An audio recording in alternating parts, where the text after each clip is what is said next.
translate anything. So now I will read you a few more poems. It suddenly occurred to me, not knowing what I'm going to read, that I had once written a poem called The French Girl. So I thought maybe I would read that, if I can find it. It's in, it'd be funny if it weren't in here. This is typical. I don't ever look in the table of contents for things. I go through. So this comes from a sort of a poem in the middle of my journey. Which then the book was called Clamor, and a lot of it was written. A lot of it was written in Iowa City, actually, and it was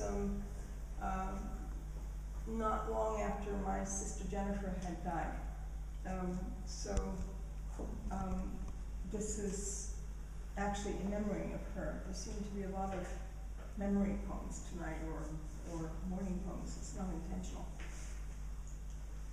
The French Girl. Someone plays, and the breaking mounts. Raw material for worthy, forthcoming, indecipherable, discreet. Plays rhapsodies as the air cools and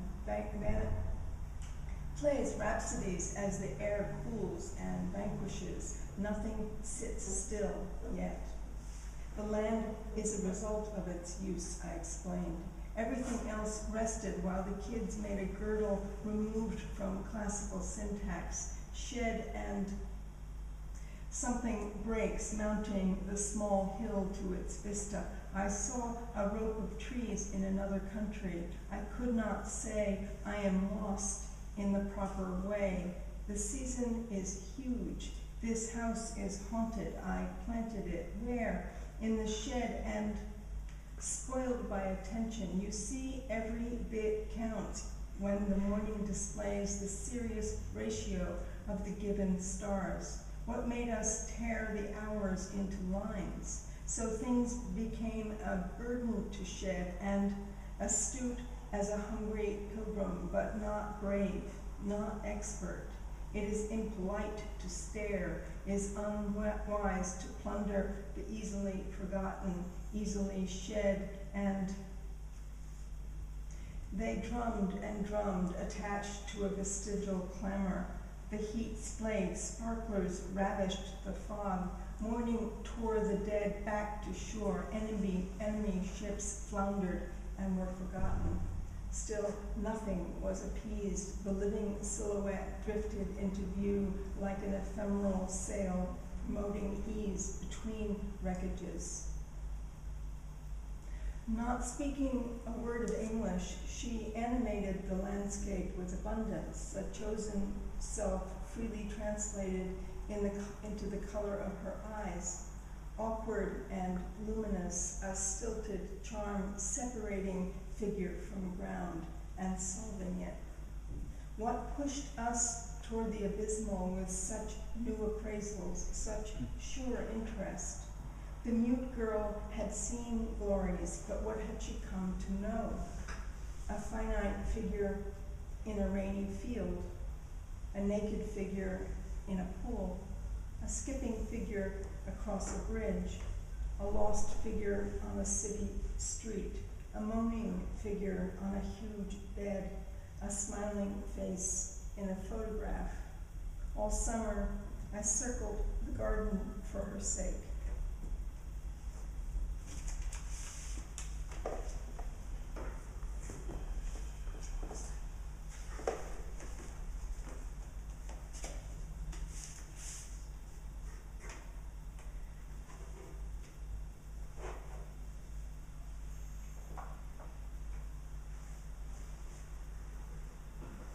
Silence in readings is always a little disturbing to me. We can scream if you want. Yes, scream.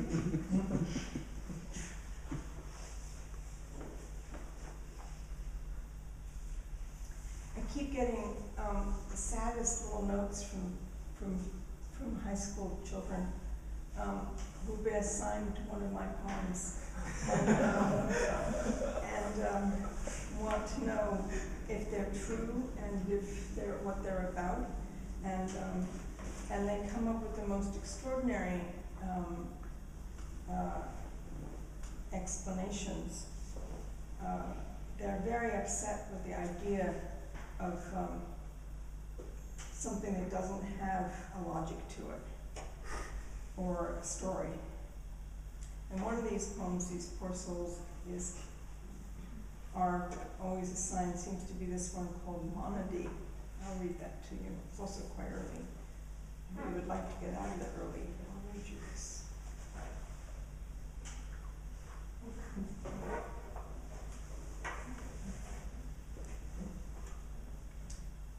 Monody. This utterance is not jazz, inspired by digression, but loyal to fate, arriving back on time to meet up with song. Left to its own devices, the soul is furtive, scavenging thrift to make ends meet, plays with Psyche's hair, pokes at the air where music is, talks to itself as it waits for public transportation to take it through a windy reverie or street. Colloquies occur bunched on the curb like marigolds no one picks, or names that come to mind unattended. It takes a route around revelation, knowing you are in the next room where the screening is, where the scene shifts fatally as on the tip of my tongue, or a dream that plummets into morning. Last night we rode a pinwheel across the sea. We kissed goodbye again, and I think last words were said as I passed you the umbrella. It was about to rain. I was about to wake up. What happens gains momentum, but these forms are murderous in intent, contrived by oblivion, curtailed by release, and now the narrative sky is sprayed with birds in flight.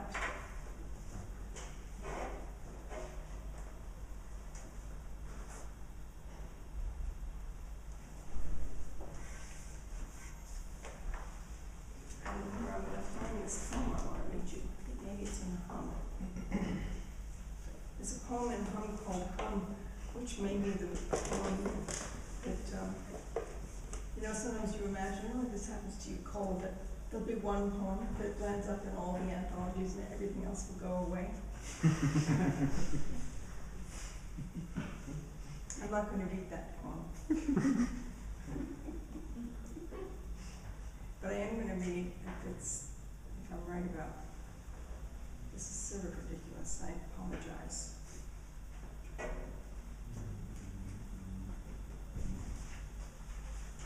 We talked a little bit today about a lot of things.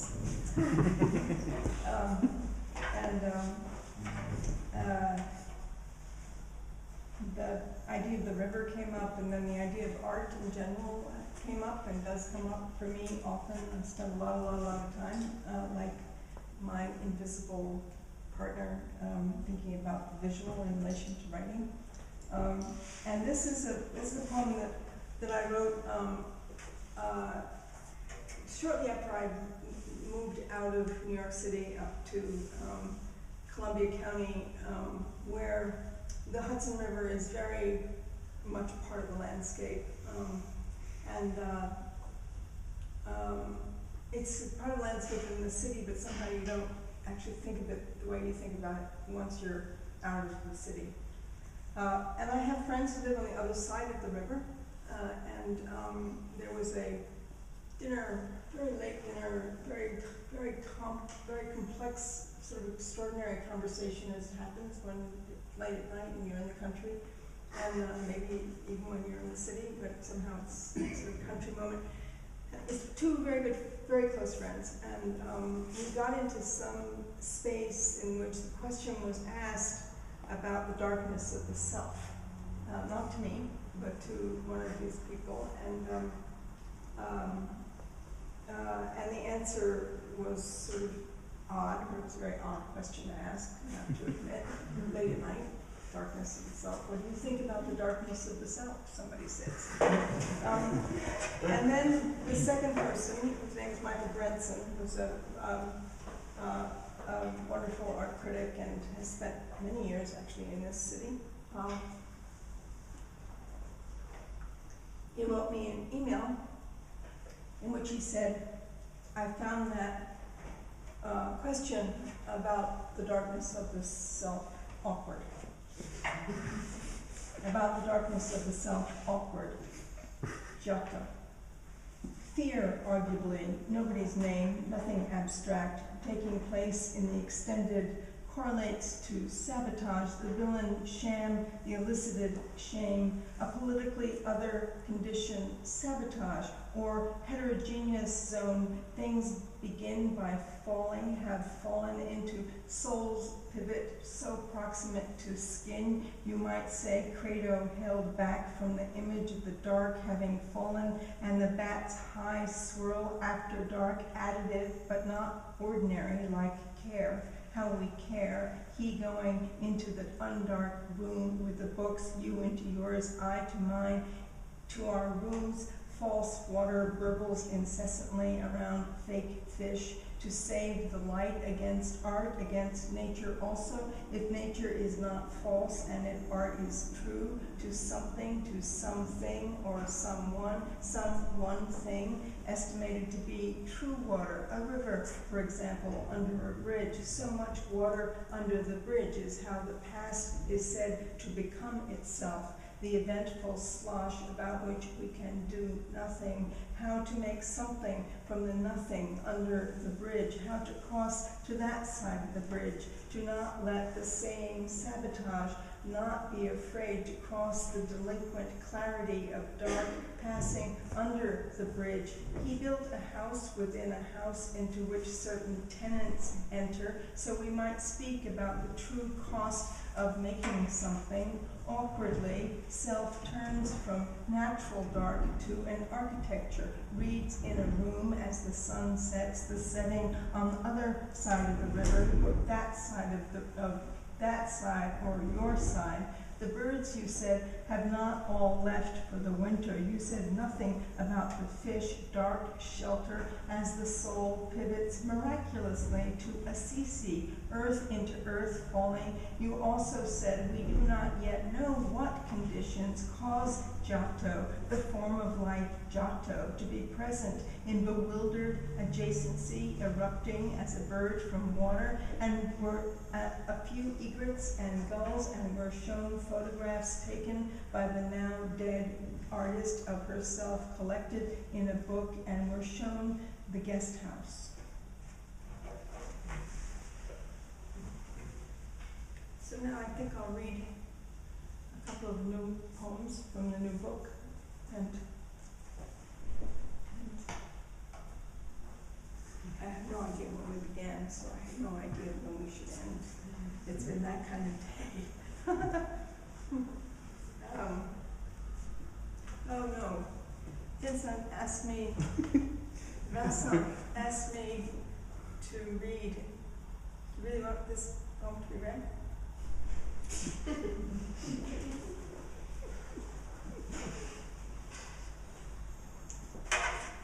Maybe get very late. Are you prepared for lateness? All right.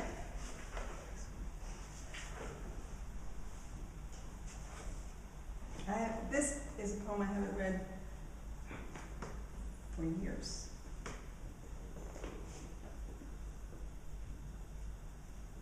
You wouldn't say no. That's the problem, isn't it? Colestar was saying to herself, I would do anything. Go to bed. Anything. Oh, please don't read any more poems. Please let me go home to bed. I'm sorry.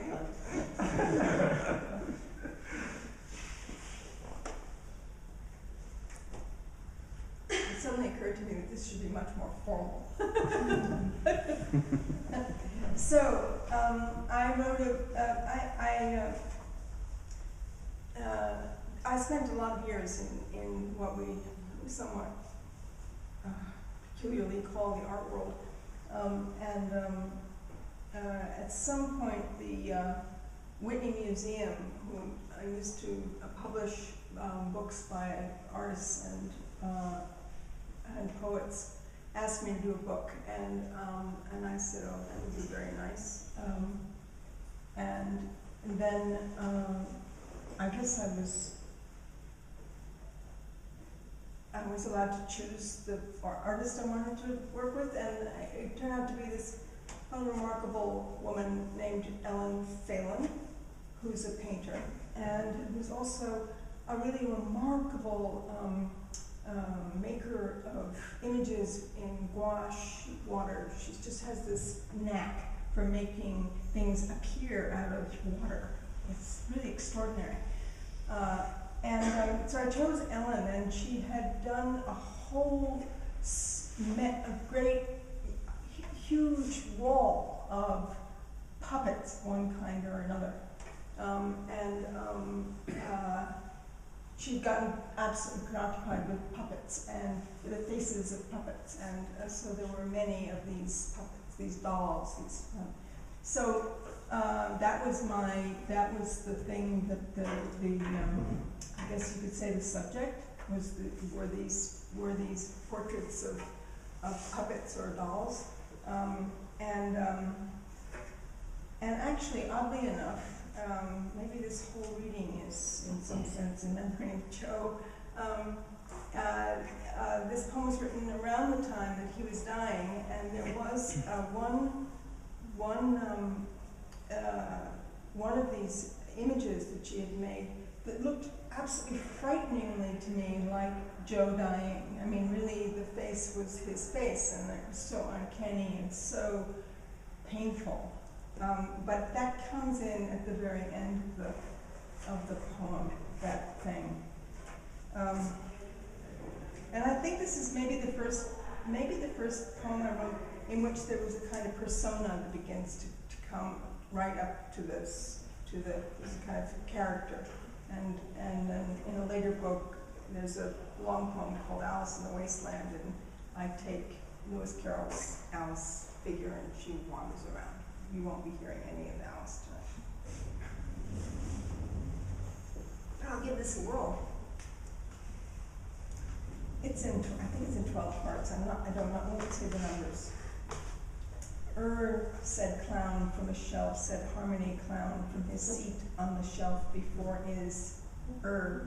Said clown, repeating the said from a dusty green bike, from a thicket of keys, a dump under clover from kiss. From the tail of a tub, an awful color, an unhealed lump, from the dwelling of dwellings, our urn, said migrating clown. Is this field's dementia its prow? I am thirsty in the aisle, in the shallow preambled space below this whatnot sheet, above that rusty brow. Am I safe or for sale? Asked clown from his crib. Do I have a use? He inquired. Will I fall? Will I fly? Is there a bridge or a sill? There's a rose on my nose, said clown.